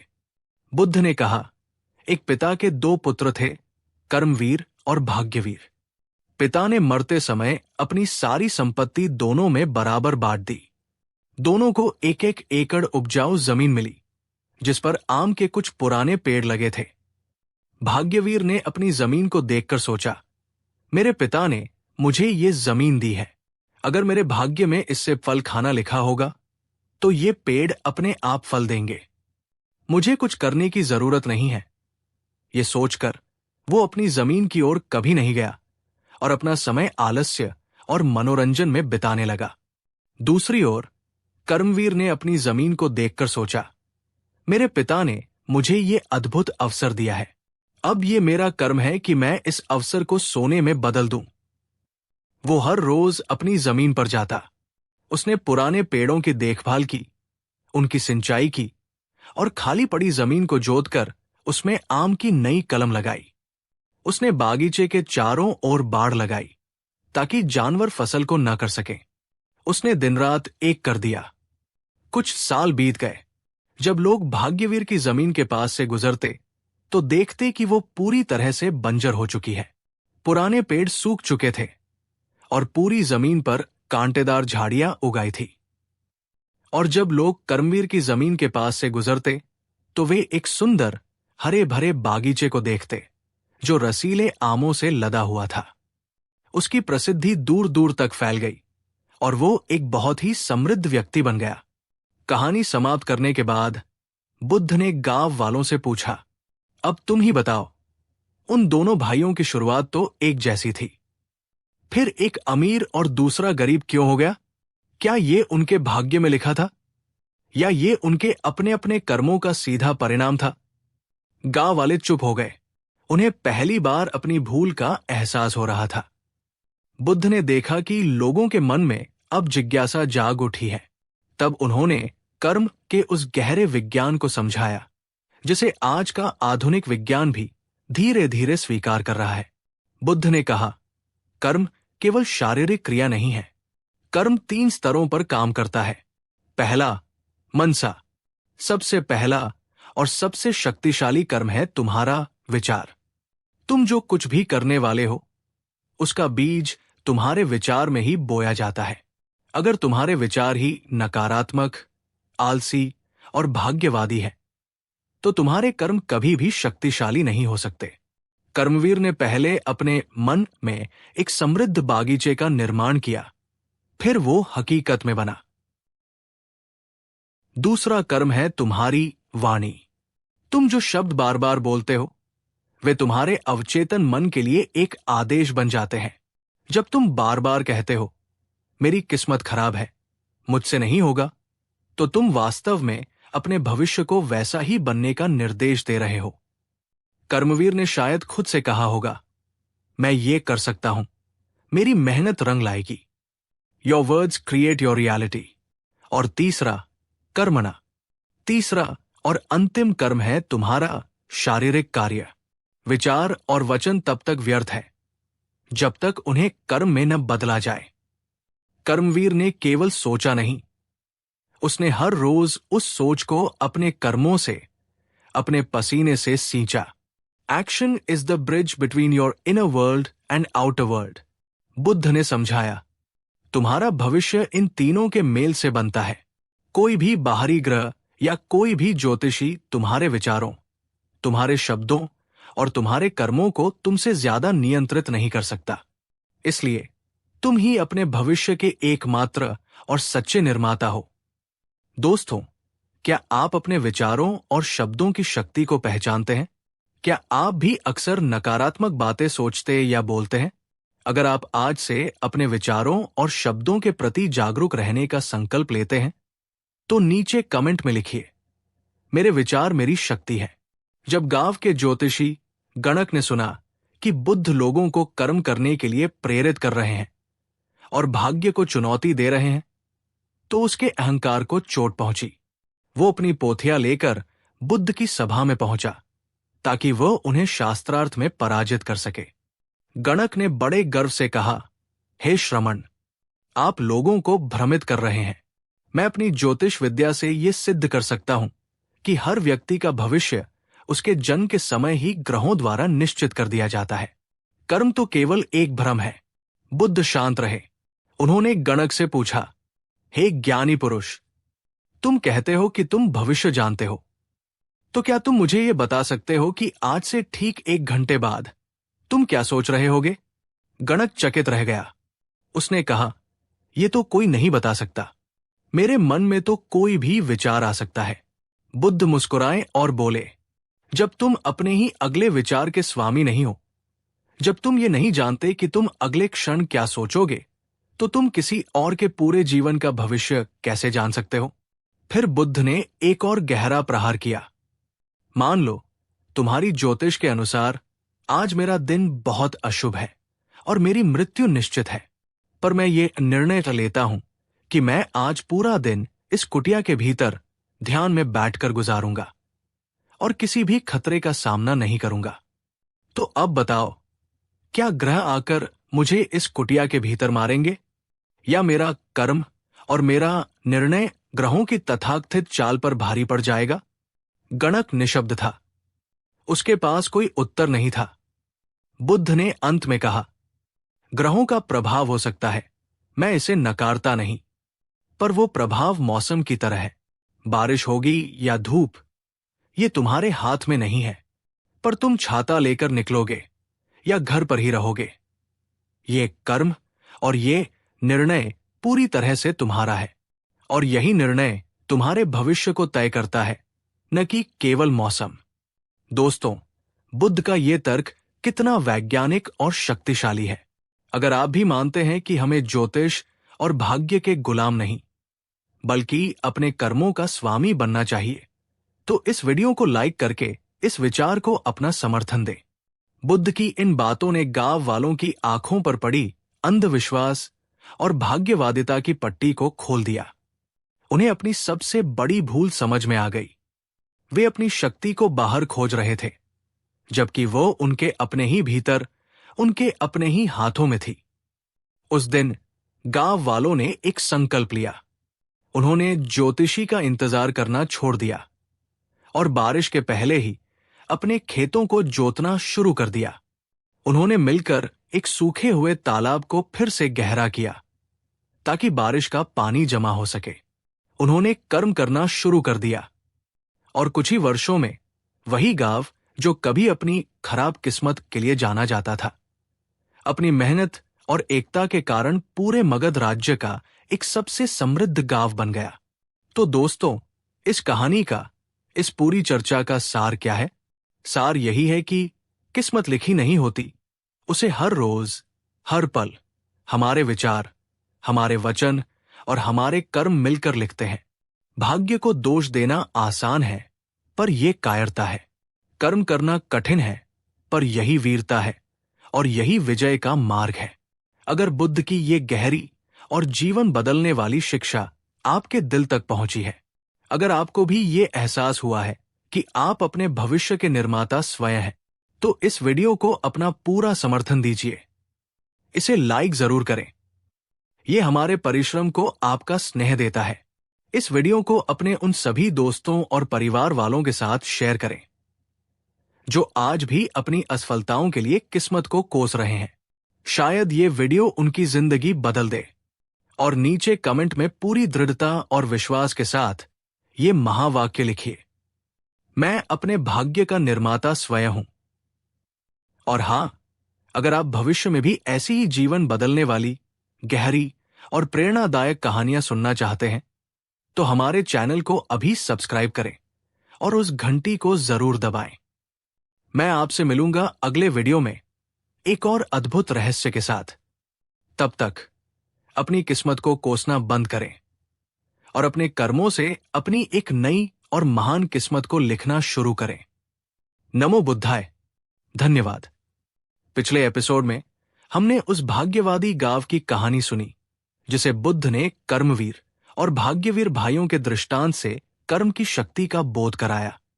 हमने जाना कि हमारा भविष्य हमारे ही विचारों, वचनों और कर्मों से बनता है, न कि किसी बाहरी ग्रह या किस्मत से।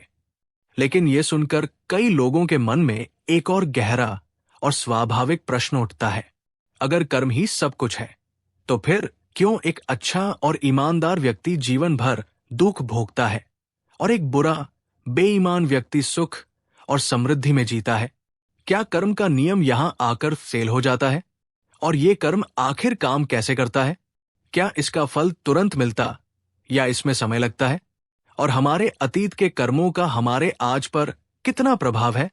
आज के इस दूसरे और उससे भी गहरे भाग में हम बुद्ध की शिक्षाओं के प्रकाश में कर्म के अदृश्य विज्ञान को समझेंगे। बुद्ध उस गांव वालों को और हम सबको कर्म की उन 3 परतों के बारे में बताने जा रहे हैं, जिन्हें समझे बिना कर्म का पूरा सिद्धांत अधूरा रह जाता है। तो चलिए इस आत्मखोज की यात्रा में और गहराई में उतरते हैं। अगर आप पिछले एपिसोड से हमारे साथ हैं, तो आपकी इस ज्ञान की प्यास को नमन है। और अगर आप आज पहली बार जुड़े हैं तो आपका स्वागत है। इस वीडियो को अंत तक देखिएगा, क्योंकि ये भाग आपके क्यों और कैसे का उत्तर देगा। और हां, अपनी उपस्थिति दर्ज कराने के लिए इस वीडियो को अभी एक लाइक जरूर करें। बुद्ध की कहानी और उनके तर्कों ने गांव वालों की भाग्यवादिता की नींद तो तोड़ दी थी, पर उनके मन में अब नए सवाल जन्म ले रहे थे। गांव के एक वृद्ध व्यक्ति ने हाथ जोड़कर पूछा, भगवान, आपकी बात सत्य है कि हमें कर्म करना चाहिए, पर मैंने अपनी आंखों से देखा है कि हमारे पड़ोस के गांव का जमींदार, जो अत्यंत क्रूर और बेईमान है, वो दिन प्रतिदिन और धनी होता जा रहा है। और हमारे ही गांव का एक व्यक्ति, जो जीवन भर सत्य और ईमानदारी के मार्ग पर चला, वो घोर गरीबी और बीमारी में मरा। भगवान, ये कैसा कर्म का नियम है? यहां तो अच्छा करने वाले को दुख और बुरा करने वाले को सुख मिल रहा है। ये एक ऐसा प्रश्न था जो हर किसी के मन में था। बुद्ध जानते थे कि कर्म के सिद्धांत को सही तौर पर समझना ही सबसे बड़ी भूल है। दोस्तों, क्या आपके मन में भी कभी यह सवाल उठा है कि अच्छे लोगों के साथ बुरा क्यों होता है? अगर हां, तो नीचे कमेंट में यस लिखिए। यह स्वीकार करना ही इस गहरे रहस्य को समझने का पहला कदम है। बुद्ध मुस्कुराए। उन्होंने कहा, तुम कर्म के फल को एक ही फसल के आधार पर आंकने की भूल कर रहे हो, जबकि तुम्हारा जीवन असंख्य फसलों का एक विशाल खेत है। कर्म का फल हमेशा सीधा और तुरंत दिखाई नहीं देता। इसे समझने के लिए तुम्हें कर्म की 3 परतों को समझना होगा। बुद्ध ने कर्म की 3 अवस्थाओं का वर्णन किया। पहला, संचित कर्म। इसे अपने खेत में पड़े हुए बीजों का एक विशाल भंडार समझो। ये तुम्हारे इस जन्म और तुम्हारे अनगिनत पिछले जन्मों में किए गए सभी अच्छे और बुरे कर्मों का कुल संग्रह है। ये बीज अभी सोए हुए हैं, वे अभी अपना फल नहीं दे रहे हैं। वो बेईमान जमींदार जो आज सुखी दिख रहा है, हो सकता है कि वो अपने पिछले जन्मों के किसी अच्छे कर्म रूपी बीज का फल खा रहा हो। और वो ईमानदार व्यक्ति जो दुखी मरा, हो सकता है कि वो अपने किसी पुराने बुरे कर्म रूपी बीज का फल भोग रहा हो। दूसरा, प्रारब्ध कर्म।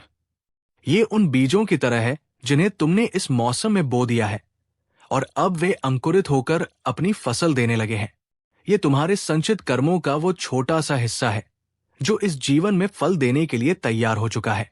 तुम्हारा ये शरीर, तुम्हारा परिवार, तुम्हारी कुछ जन्मजात परिस्थितियां, ये सब प्रारब्ध का हिस्सा हो सकती है। इसे बदलना बहुत कठिन होता है, पर असंभव नहीं। और तीसरा, क्रियमाण कर्म। ये सबसे महत्वपूर्ण है। ये तुम्हारे हाथ में मौजूद बीजों की तरह है, जिन्हें तुम अभी इसी क्षण अपने खेत में बो रहे हो। तुम्हारे आज के विचार, तुम्हारे आज के वचन और तुम्हारे आज के कर्म, यही तुम्हारा क्रियमाण कर्म है। तुम्हारे पास ये पूरी स्वतंत्रता है कि तुम कौन से बीज बोना चाहते हो, अच्छाई के या बुराई के। बुद्ध ने समझाया, तुम अपने प्रारब्ध को कोसने में अपना समय व्यर्थ मत करो, बल्कि अपने क्रियमाण कर्म को इतना श्रेष्ठ और शक्तिशाली बनाओ कि तुम भविष्य में एक नई और बेहतर फसल काट सको। तुम्हारे आज के अच्छे कर्म तुम्हारे अतीत के बुरे कर्मों के प्रभाव को भी कम कर सकते हैं। ठीक उसी तरह जैसे मुट्ठी भर नमक को एक गिलास पानी में डालो तो वो खारा हो जाता है, पर उसी मुट्ठी भर नमक को एक बड़ी झील में डालो तो उसका कोई असर नहीं होता। अपने अच्छे कर्मों की झील को इतना विशाल बना लो। गांव वालों ने पूछा, भगवान, पर यह होता कैसे है? हमारे कर्म हमें कैसे प्रभावित करते हैं? बुद्ध ने कर्म के मनोविज्ञान को समझाया। बुद्ध ने कहा, जब तुम कोई कर्म बार बार करते हो, चाहे वो क्रोध करने का हो या दया करने का, तो तुम्हारे मन में एक संस्कार या एक आदत का गहरा रास्ता बन जाता है। तुम्हारा मस्तिष्क उसी रास्ते पर चलने का आदी हो जाता है। जब तुम बार बार क्रोध करते हो, तो तुम क्रोध करने में कुशल हो जाते हो। तुम्हारा मन छोटी छोटी बातों पर भी क्रोध को एक स्वाभाविक प्रतिक्रिया बना लेता है। ये क्रोध तुम्हारे शरीर में विष उत्पन्न करता है, तुम्हारे रिश्तों को खराब करता है और तुमसे ऐसे कर्म करवाता है जिनका तुम्हें बाद में पछतावा होता है। इस प्रकार तुम्हारा एक बुरा कर्म एक पूरे दुष्चक्र को जन्म देता है। इसके विपरीत जब तुम बार बार करुणा का अभ्यास करते हो तो तुम्हारा मन करुणा करने में कुशल हो जाता है। तुम दूसरों के दुख को समझने लगते हो। ये करुणा तुम्हारे मन को शांत करती है, तुम्हारे रिश्तों को मधुर बनाती है और लोग तुम्हारी ओर आकर्षित होते हैं और तुम्हारी मदद करना चाहते हैं। इस प्रकार तुम्हारा एक अच्छा कर्म एक पूरे सुचक्र को जन्म देता है। कर्म कोई बाहरी न्यायाधीश नहीं है जो तुम्हें दंड या पुरस्कार देता है। कर्म तो एक आंतरिक प्रक्रिया है जो तुम्हारे ही मन और तुम्हारी ऊर्जा को रूपांतरित करती है और वही रूपांतरित ऊर्जा तुम्हारे लिए वैसी ही बाहरी परिस्थितियों का निर्माण करती है। दोस्तों, क्या आपने कभी ये महसूस किया है कि जब आप अच्छे मूड में होते हैं तो आपके साथ अच्छी अच्छी चीजें होती हैं और जब आप बुरे मूड में होते हैं तो सब कुछ गलत ही होता जाता है? ये कर्म और ऊर्जा का ही खेल है। अगर आप आज से अपने हर कर्म के प्रति और अधिक जागरूक रहने का संकल्प लेते हैं तो नीचे कमेंट में लिखिए, मैं जागरूक हूं। गांव वालों के मन का अंतिम और सबसे बड़ा संशय अब दूर होने वाला था। मुखिया ने पूछा, तो भगवान, क्या हम अपने क्रियमाण कर्म से अपने भविष्य को पूरी तरह से बदल सकते हैं? क्या हमारे अतीत के कर्म और हमारा प्रारब्ध हमें नहीं बांधेगा? बुद्ध ने एक अंतिम और सबसे शक्तिशाली दृष्टांत दिया। तुम्हारे अतीत के कर्म उस हवा की तरह है जो तुम्हारी नाव को एक दिशा में धकेल रही है। हो सकता है वो हवा तुम्हारे विरुद्ध हो। तुम उस हवा को नहीं बदल सकते, ये तुम्हारा प्रारब्ध है, परंतु तुम्हारे हाथ में तुम्हारी नाव की पतवार है। ये पतवार तुम्हारा क्रियमाण कर्म है, तुम्हारा वर्तमान का पुरुषार्थ है। तुम्हारे पास ये पूरी स्वतंत्रता है कि तुम अपनी पतवार को किस दिशा में मोड़ते हो। एक अकुशल नाविक हवा को कोसता रहता है और नाव को उसी दिशा में बहने देता है, पर एक कुशल नाविक, हवा चाहे कितनी भी विरुद्ध क्यों न हो, अपनी पतवार का सही उपयोग करके धीरे धीरे ही सही अपनी नाव को अपनी मंजिल की ओर ले ही जाता है। इसलिए अतीत में क्या हुआ इस पर रोना बंद करो, भविष्य की चिंता करना बंद करो। अपनी पूरी शक्ति, अपनी पूरी चेतना अपने वर्तमान क्षण के कर्म पर, अपनी पतवार पर लगा दो। तुम्हारा भविष्य तुम्हारे ही हाथ में है। याद रखिए, बुद्ध ने सिखाया है, तुम अपने अतीत के कैदी नहीं हो, तुम अपने भविष्य के निर्माता हो। इस ज्ञान यात्रा में हमारे साथ बने रहने के लिए आपका हृदय से धन्यवाद। आपका हर कर्म कुशल और मंगलमय हो।